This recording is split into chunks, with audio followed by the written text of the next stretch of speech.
ആലപ്പുഴ മണ്ണിൽ നിന്നും ഇരട്ട മീറ്റ് റെക്കോർഡിന്റെ തിളക്കത്തിൽ അതുൽ 200 മീറ്ററിൽ 2017 റെക്കോർഡാണ് അതുൽ മറികടന്നത്. മനീഷ് മാത്യു തയ്യാറാക്കിയ റിപ്പോർട്ട് കാണാം. ആലപ്പുഴയുടെ മണ്ണിൽ നിന്ന് ഇരട്ട സ്വർണവും ഇരട്ട മീറ്റർ റെക്കോർഡുമായി എത്തിയിരിക്കുന്നത് അതുലാണ്. അതിലെ 200 മീറ്ററിലും 100 മീറ്ററിലും ഒക്കെ എതിരാളികളെ ബഹുദൂരം പിന്നിലാക്കിയാണ് പറഞ്ഞത്. അതെ, വളരെ സന്തോഷിക്കുന്നു. സാറാണ് ഇതിന് പിന്നിൽ. എൻ്റെ അച്ഛനും അമ്മയും എൻ്റെ അച്ഛൻ്റെ പ്രാർത്ഥനയും അമ്മയുടെ പ്രാർത്ഥനയുമാണ് എന്നെ ഇവിടെ എത്തിച്ചത്. പരിശീലനങ്ങളൊക്കെ എങ്ങനെയായിരുന്നു? രാവിലെയും വൈകിട്ടാണ് പ്രാക്ടീസ് ചെയ്യുന്നത്. രാവിലെ 6 മണിക്ക് പ്രാക്ടീസ് തുടങ്ങും. രാവിലെ സ്കൂളുള്ളതുകൊണ്ട് 4:30 പ്രാക്ടീസ്. അപ്പോൾ മീറ്റർ റെക്കോർഡ് പ്രതീക്ഷിച്ചിട്ടുണ്ടായിരുന്നോ? ഇല്ല കോച്ചെ, മീറ്റർ റെക്കോർഡ് പ്രതീക്ഷിച്ചിരുന്നു, അതും 2 മീറ്റർ റെക്കോർഡ്. നമ്മൾ മീറ്റർ റെക്കോർഡിന് വേണ്ടിയിട്ട് ശരിക്കും നമ്മൾ നോക്കിയിരുന്നില്ല മീറ്റർ റെക്കോർഡ് എത്രയാണ് എന്താണെന്നൊന്നും നോക്കിയിരുന്നില്ല. പക്ഷേ ആദ്യത്തെ മീറ്റർ റെക്കോർഡ് കഴിഞ്ഞപ്പോൾ എൻ്റെ ഒരു സുഹൃത്ത് വിളിച്ച് പറഞ്ഞ് അത് റെക്കോർഡായിരുന്നെന്ന്.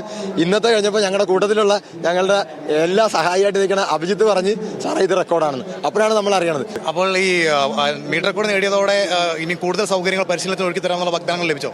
ഞങ്ങൾക്ക് ഇന്നലെ തന്നെ MLA PP ചിത്രരഞ്ജൻ സാർ വിളിച്ചേച്ചും പറഞ്ഞ് അവിടെ എന്തൊക്കെയാണ് വേണ്ടത്, എന്ത് വേണമെങ്കിലും ചെയ്യാം, നിങ്ങളിങ്ങോട്ട് പോകാം, നമുക്കൊന്ന് കാണണം, ഒരു അംഗീകാരം, ഒരു സ്വീകരണമൊക്കെ ഞങ്ങൾ ഒരുക്കി വെച്ചിട്ടുണ്ട്, എത്തണമെന്നും പറഞ്ഞ് അത്രയ്ക്ക് സന്തോഷിച്ചിരിക്കുവാണ് സാറ്. അതിലെ മത്സരം കഴിഞ്ഞ ഉടനെ ഡോക്ടർമാരെ ഓടിപ്പോയി കെട്ടിപ്പിടിക്കുന്ന ഉമ്മ വെക്കുന്നത് കണ്ടു. എന്താണ് ആ കഥ? എനിക്ക് 100ന്റെ തുടങ്ങിയപ്പോൾ തന്നെ എനിക്കൊരു ചെറുതായിട്ടൊരു ഗ്രൗണ്ട് ഡേറ്റ് ഉണ്ടായിരുന്നു.